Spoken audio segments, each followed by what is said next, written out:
think I can start. Thank you very much for the invitation also to give a presentation here. I'm very sorry that I'm not able to be in Cyprus. I would love to. You've already heard many familiar voices from the discussion, so it's a pity not to be there. But so let's start. The topic of my presentation is to give you some insights in the R&D focus of our research in the field of concentrating solar power. And actually, I would like to touch three different items here. One is related to our research in the field of new heat transfer fluids to break an existing temperature limit. The second one is on impact of the desert environment on the CSP performance and on lifetime. I will do this very briefly. And then our third focus is on real-size condition monitoring of CSP power plants. So I think you're all familiar with the fact that, of course, with high concentration and high temperature, the efficiency can be increased, and that can be a chance to reduce the cost. As with high efficient systems, you need less heliostat fields. And one of the keys is the use of advanced heat transfer media in order to achieve this high temperature operation, but also to be possible to integrate an efficient storage. And we're all aware that there are many, many different options here. You want to break the temperature limit of today's thermal oil in troughs of 400 degrees and of the tower with molten salt in the rate of 550 degrees. And many options are continued. We do many of them, but some of them are more related really to an industrial application and supporting industry in trying to bring this to the market. I won't talk on that today in detail, as this is, for example, on silicon oil that may be in the future used to higher temperatures, maybe even up to 480 degrees centigrade. You know our work in open volumetric air receiver, so here we have a clear chance to break high temperature. And then there are some other issues that are more related a bit more to longer term research and more to our institutional strategy. This is on the one hand side advanced molten salt mixtures, on the other hand side particles, high temperature particles, and then liquid metals. And in this context, we have a close collaboration with the Karlsruhe Institute of Technology. They work on liquid metals, and the subject of my brief presentation today will go into the particles. So you know many different approaches of high temperature particles are followed, and our concept actually try to answer the question, can ceramic particles be used as an efficient heat transfer medium at temperatures above 650 degrees centigrade, and can we achieve system efficiencies of more than 20%? And in order to address that, I would go now to some details. On the one hand side, present our receiver concept. It's called Centrac, and some performance modeling that try to give some estimates on the efficiencies to be achieved. I will then come to the question of what is actually the challenge in the particle receivers. I will go in a few words on our 500 kilowatt receiver and show some of the details that we have achieved in our infrastructure installation in the solar tower in Jülich. So let's start with the concept. We are using Boxit particles, as many other people do, and they are actually, on the one hand side, cheap. You see the price range here. They are very stable, temperatures of up to 1000 degrees.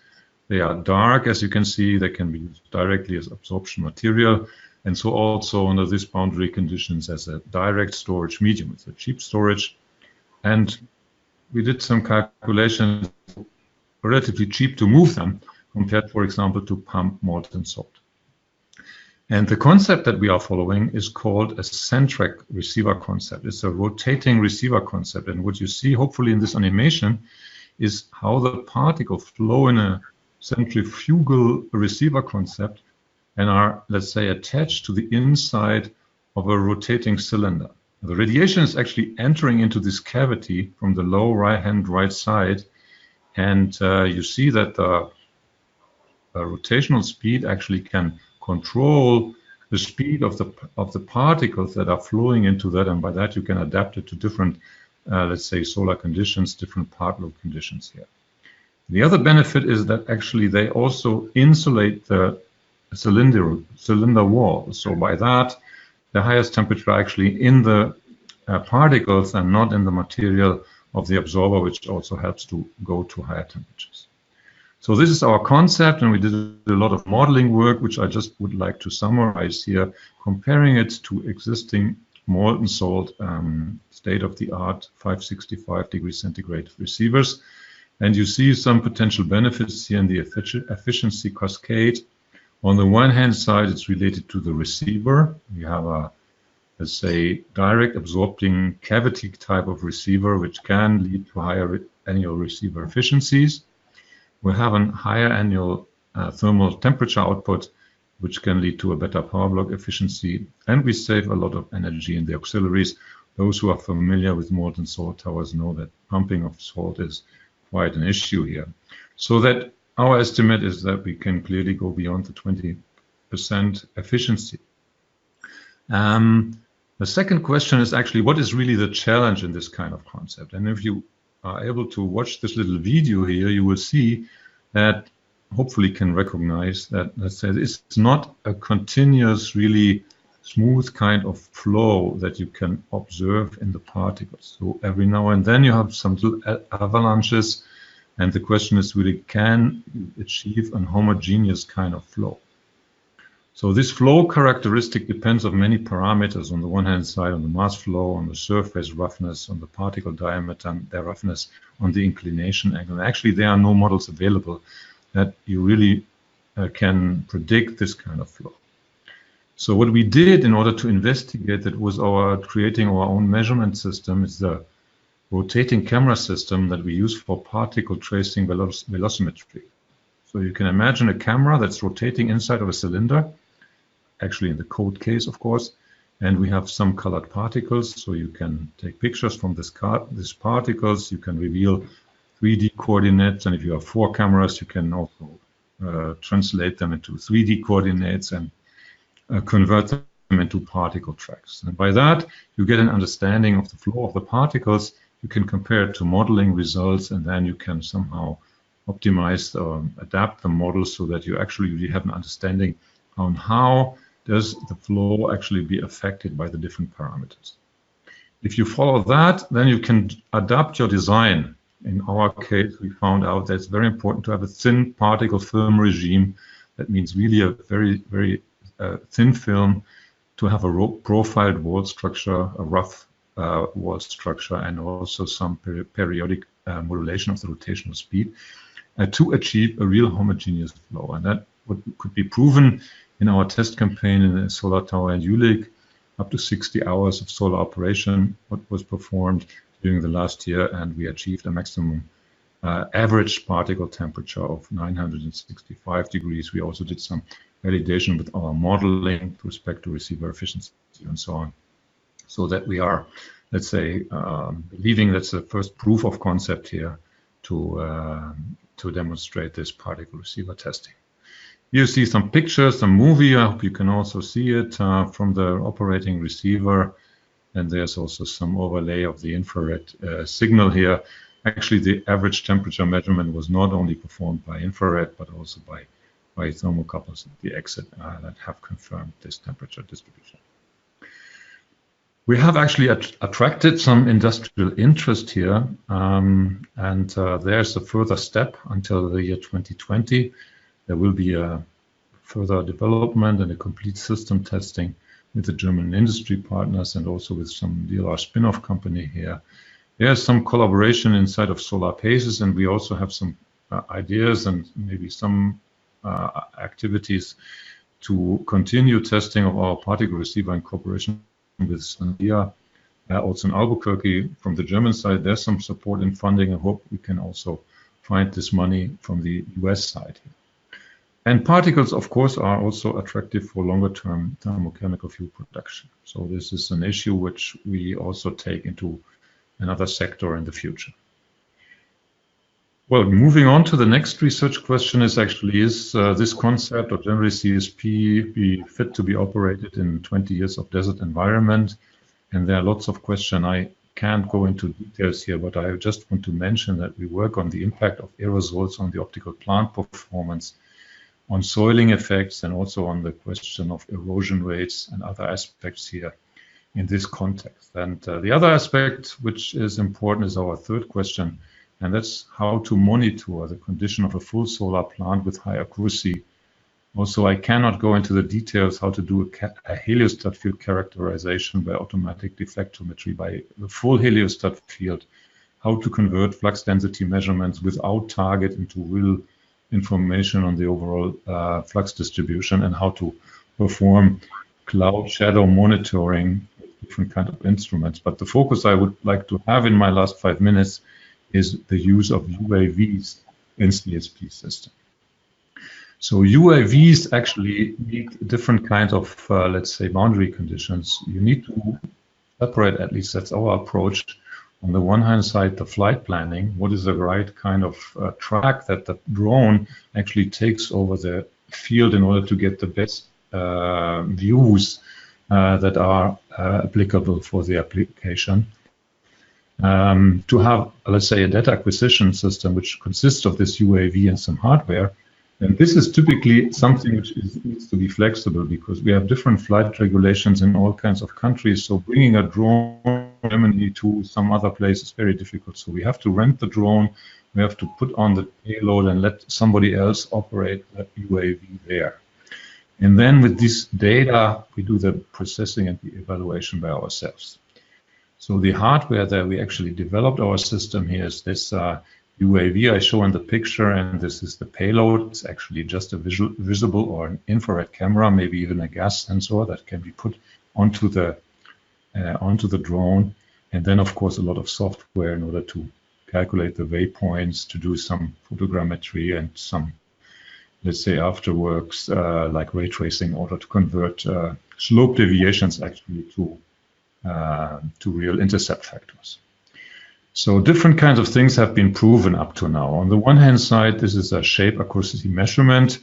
We have already done really characterizations of full commercial fields in parabolic trough plants to measure the shape deviation, the absorber tube deviation and torsion, and tracking by deflectometry and photogrammetry in different flight modes. For 50 megawatt plants, you need about 4 hours of flight time. And by that, you can find areas in the field that may have higher slope deviations, but need some further investigation in a more accurate way of investigation. The other aspect is related to HTE screening. Here's an infrared little movie of the HTEs, and you can see every now and then there are some hot spots, there's some glass broken envelopes, and you can by that easily identify the quality of the absorber tubes. There are further activities under development. One is called HTF sniffer. So we know that HTF is not really a very, let's say, healthy kind of product. It's a toxic, and we should be aware whether we have a problem. So using airborne detection and warning systems by drones may have a chance to identify already small leaks and somehow try to reduce the risk of a hazard here. And the other aspect is related to soiling and soiling, because based from our measurements, there's also a concept how to reveal not only the form but also the soiling and the distributed way of soiling of the parabolic trough mirrors. These last 2 points are still under development, so it's not yet proven, and cannot show you results on that aspect, but we are right now very confident that using this kind of UAV is one important measure to actually do a condition monitoring of a whole solar field, and maybe can be extended also to other questions. Our vision actually is finally to do an autonomous and fully optimized operation of a solar plant. This has to do with a lot of digitalization, a lot of automatic control, a lot of kind of artificial intelligence approaches like neural networks in order to identify any kind of anomalies in the data and stuff like that. And this is one of the vision we would like to show and we would like to prove in our solar facility in Jülich, because we have a full tower system with all kinds of things. We can change it, we can implement it there, and we hope to show that it is really possible to run such a system on an autonomous and fully optimized way in the future. One of our major research goals in the next 5 years. So with that, I would like to conclude, and thank you very much for your attention. Happy to answer your questions. Thank you very much. We have some time for some questions. Are there some questions? Yes. I think there's some questions from the people who are attending online. So far, we have, I think, 180 people registered online. Yes, there is a question from an online participant. The question is why they're using Boxit in the system, and if it is because of aluminium or because of something related to the grains. Well, the major reason is that it's a particle which is available in very, very large quantities. It's used for enhanced oil recovery. You can buy tons of it for very, very low money, and the particle characteristics are very suitable for our purpose because you have a relatively good distribution of sizes, so it has a specific size. It's a very robust material. It's even has the right kind of color. So it's one of the, let's say, most suitable and very affordable kind of materials which we found. We are not limited to that, but this was in our concept right now the best what we found to be affordable.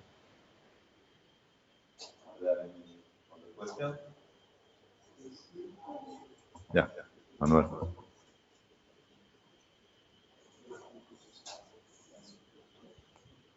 Hi, Robert. This is Manuel Colares Pereira. My question is towards the use of these particles. With time, you're moving them and they're colliding. Will they tend to reduce to very thin dust after a while, or they are solid enough to keep their size and stuff? Yeah, we did some investigations on the degradation of these particles, and the question is, of course, there is always a little, and you have to replace some part of these particles, but it's very low. And the reason is, the receiver concept somehow avoids a high impact of these particles when they fall on something. So typically you have impacts when you have a falling particle film or something like that. In this case, the movement is relatively smooth. So the amount of replaced material is very, very low, and it's let's say not very significant. And also this very small contribution leads to very limited amount of any kind of dust, which is probably one of the benefits of this concept, as you avoid strong impact. Thank you.